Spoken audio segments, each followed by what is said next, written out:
என்றால் வேலவன் ஸ்டோர்ஸ் தான்.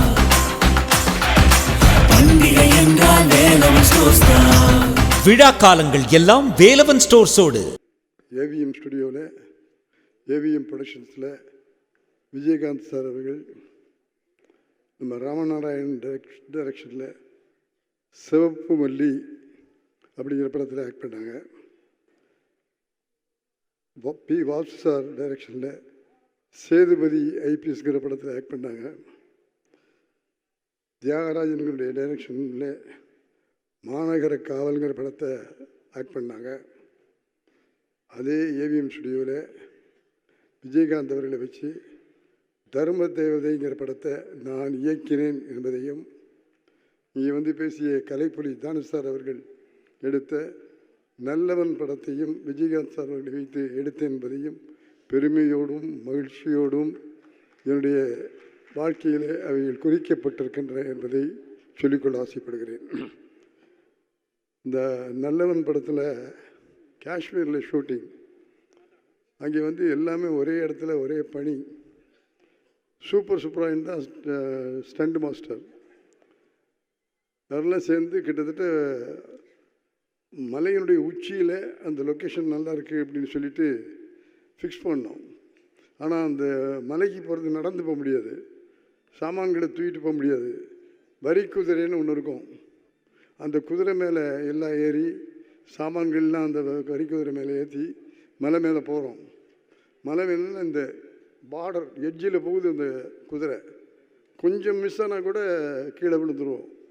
ஆகவே நாங்கள் காலைல 7 மணிக்கு புறப்பட்டு போய் மத்தியானம் 12 மணி 1 மணிக்கு தான் லொக்கேஷனில் போய் சேர்ந்தோம். ரொம்ப கஷ்டப்பட்டு போனோம். ஆனால் அருமையான லொக்கேஷன். அதில் ஃபைட் எடுக்கும்போது ரொம்ப த்ரில்லாக இருந்தது. அப்போ நான் சொன்னேன், இன்னும் சாப்பாடு வரல, ஒன்றும் வரல, நம்ம 1 மணிக்கு தான் வந்திருக்கோம். ஆகவே நாளைக்கு இந்த லொக்கேஷன் வேண்டாப்பா, கீழே கொண்டு போயிடுவோம் அப்படின்னு சொன்னேன். இதை விஜயகாந்த் கேட்டுக்கிட்டே இருந்தார். உடனே ஓடி முத்துராமன் சார் ஒரு நாள் இல்லை 2 நாள் ஆனாலும் பரவாயில்ல, நமக்கு விஷயம் நல்லா வரணும். இந்த இடம் அருமையான இடம், இது யாரும் சேர முடியாது, யாரும் வரமாட்டாங்க. இந்த மாதிரி இடத்துல எடுக்கிறதுல நமக்கு படத்துக்கு ஒரு பெரிய மரியாதை கிடைக்கும். ஆகவே நாளைக்கு இங்கே தான் வர்றோம், நாளைக்கு முடியலன்னா நாளைக்கு நம்ம இங்கே தான் வர்றோம். ஆகவே இந்த இடத்துல தான் அந்த ஃபைட் எடுக்கப்படணும் அப்படின்னு விஜயகாந்த் அவர்கள் அந்த ஈடுபாடோடு சொன்னாங்க. அப்போ வேலையில் எவ்வளோ அக்கறை இருக்கணும், அது எவ்வளோ நேரம் ஆனாலும் சரி, எவ்வளோ காலமானாலும் சரி, அது திருப்தியாக வரணும், சந்தோஷமாக இருக்கணும். படம் காட்சியில் பார்க்கும்போது மக்கள் விரும்பணும் அப்படின்னு அவங்களுடைய ரசிகர்களை மனசில் வச்சுட்டு இந்த ஃபைட்டை பார்த்து என் ரசிகர்லாம் கைதட்டி கைதட்டி கைதட்டி பெருமைப்படுவார் சார்னு சொன்னார். அது மாதிரி எந்த காரியத்தை எடுத்தாலும் அதில் முழு ஈடுபாடோடு அவர் பணியாற்றுவார். அதுமாரி நான் அவரோட பல நேரங்களில் பணியாற்றியிருக்கிறேன்.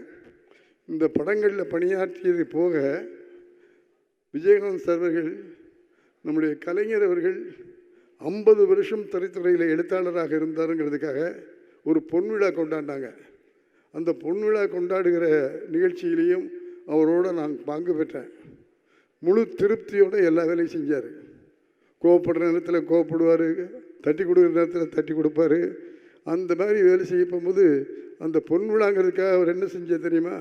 கலைஞருக்கு பொன்விழா பரிசாக பேனா 3 அடியில் தங்கத்தில் செஞ்சு கலைஞர் அவர்களுக்கு கொடுத்தார்கள் என்பதை மகிழ்ச்சியோடும் பெருமையோடும் சொல்லிக்கொள்ள ஆசைப்படுறேன். அந்த விழா நம்முடைய மெரினா கடற்கரையில் மிக சிறப்பாக கொண்டாடப்பட்டது. ஆக எதுவாக இருந்தாலும் தன்னை ஈடுபடுத்திக் கொள்வதில் விஜயகாந்த் அவர்கள் எதற்கும் தயங்கினதில்லை. இன்னொரு விஷயம், எங்களுடைய டெக்னீஷியன்ஸ் பொறுத்தளவு சொல்ல ஆசைப்படுறதுன்னா, ஃபிலிம் இன்ஸ்டியூட்டை படித்த பையன் நிறைய பேர் டைரக்டர் தொழில் படிச்சுட்டு வேலை இல்லாமல் இருந்தாங்க. அப்படிப்பட்ட அந்த இளைஞர்களுக்கெல்லாம் டைரக்டராகி 74 பேர் டைரக்டர் ஆகியிருக்கிறார்களையும் உங்கள் மத்தியில் இந்த நேரத்தில் பகிர்ந்து கொள்ள ஆசைப்படுறேன். அதே போல் அவர் செஞ்ச காரியங்களில் பெரிய காரியம் எல்லாருக்கும் சாப்பாடு போட்டது. யூனிட்டில் லைட் பாய்க்கு ஒரு மாதிரி சாப்பாடு இருக்கும், டெக்னீஷியனுக்கு ஒரு மாதிரி இருக்கும், அசிஸ்டன்ட் டைரக்டருக்கு ஒரு மாதிரி இருக்கும், பெரியவங்களுக்கெல்லாம் ஒரு மாதிரி இருக்கும். அந்த நிலைமையை மாற்றி எல்லாருக்கும் சமமான போஜனம், எல்லாருக்கும் ஒரே மாதிரி உணவு கொடுக்கணும், எல்லாருக்கும் நான் வெஜிடேரியன் சாப்பாடை போட ஆரம்பித்தது விஜயகாந்த் சார் அவர்கள் தான். அதே மாதிரி உதவின்னு கேட்டுட்டா எந்த தயக்கமும் இல்லாமல் நான் செய்கிறேன் அப்படின்னு சொல்லுவார். அந்த அளவுக்கு ஈதல் இசைப்பட வாழ்தல் அது வெள்ளது ஊதியவில்லை உயிருக்குன்னு சொல்கிற மாதிரி தான் சம்பாதித்த பணத்தில் பெரும்பகுதியாக நன்கொடையாக டெக்னீஷியன்ஸுக்கு ஏழைகளுக்கெல்லாம் கொடுத்து வாழ்ந்தார். அவருடைய வாழ்க்கை முறையில் தனக்குன்னு சேர்த்துக்கிட்டதை விட மக்களுக்குன்னு கொடுத்தது அதிகம். ஒரு விஷயம் உங்கள் எல்லாரோடையும் பகிர்ந்து கொள்ள ஆசைப்படுறேன். மனுஷன்னா எப்படி இருக்கணும், எப்படி வாழணும், ஈட்டல் காத்தல் வகுத்தல்னு சொல்லுவாங்க. சம்பாதிக்கணும், அது சரியாக பாதுகாக்கணும், அது சரியான முறையில் வகுத்து கொடுக்கணும் எல்லாருக்கும். அந்த முறையில் தான் அவர் நம்முடைய விஜயகாந்த் சார் அவர்கள். ஒரு விஷயம் மட்டும் போதும், நான் அதிகமாக பேச விரும்புகிறேன், அதிகம் பேச வேண்டிய அவசியம் இல்லை. அவர் இறந்தபோது வந்தது கூட்டம், அந்த கூட்டமே விஜயகாந்தினுடைய செயல்களுக்கு அவர் இந்த அளவுக்கு உதவி பண்ணார் என்பதற்கு அந்த மக்களே சாட்சி. நல்ல கைதட்டம், அதில் ஒன்றும் இல்லை. நம்முடைய வருத்தத்தை சொல்கிறது மட்டும் இல்லை, அவருடைய பெருமையை சொல்லுகிற விழா இது. ஆகவே அந்த மாதிரி மக்கள் கூட்டம் வந்ததுக்கு காரணம் என்னென்னா, ஒரே ஒரு குரல் அவருக்காக சொல்கிறேன். உள்ளத்தால் பொய்யாது ஒளியின் உலகத்தார் உள்ளத்துள் எல்லாம் உளன் அப்படின்னு வள்ளுவர் சொன்னான். உள்ளத்தில் பொய் இல்லாமல் வாழ்ந்தால் உலகத்து மக்களுடைய உள்ளத்தில் எல்லாம் அவன் இருப்பான் என்று வள்ளுவன் சொன்னான். அதற்கு சாட்சி விஜயகாந்த் விஜயகாந்த் விஜயகாந்த் என்பதை சொல்லிக்கொள்ள ஆசைப்பட்டேன். அதேமாதிரி மற்ற இந்த வளர்ந்து வந்திருக்கிற இந்த நடிகர் சங்கத்தை பற்றி இங்கே எல்லோரும் சொன்னாங்க. இந்த பிள்ளைகளெல்லாம் நல்ல முறையில் நடிகர் சங்கத்தை நடத்திக்கிட்டு இருக்கிறாங்க.